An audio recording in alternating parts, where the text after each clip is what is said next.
In today's video, I'm going to teach you how to fix a suspended Instagram account.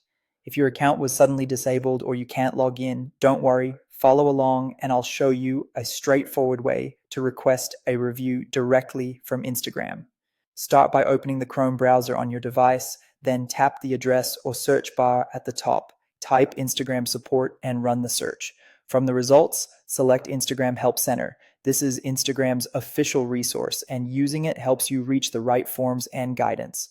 Once you're inside the Help Center, tap the search icon at the top and type Account Suspended. You'll see several articles about suspended or disabled accounts. Look for the one that says Disabled Instagram Account and open it. This page explains common reasons accounts are disabled and links to Instagram's official process for recovery. Now scroll all the way to the bottom of that page. You'll see a small section that asks, "Was this helpful?" Tap no, then choose any reason. This will bring up a box labeled Tell Us More. Tap inside that box and clearly describe your situation. Explain that your Instagram account has been suspended and that you want to recover it. Keep it concise but specific. Mention when you notice the suspension and that you believe the account should be reviewed.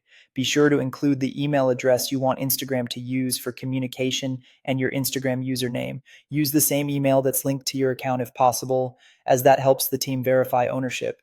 Do not include sensitive information like passwords or security codes. Instagram will never ask for those in this form. Double check your spelling, especially your username, so the team can find your account quickly. When your message is ready, tap Submit. Your request will be sent to Instagram for review. In many cases, the support team responds within about 24 hours with next steps, though it can take a bit longer depending on volume. Keep an eye on your inbox and your spam or junk folder in case the reply lands there. If they ask for additional verification, follow their instructions carefully. Avoid sending multiple submissions back to back. One clear request is better than several duplicates and helps prevent delays. That's it, simple, direct, and straight from Instagram's Help Center. If this tutorial helped you, please like the video and subscribe for more practical Instagram tips and tutorials. Thanks for watching, and I hope you get your account back soon.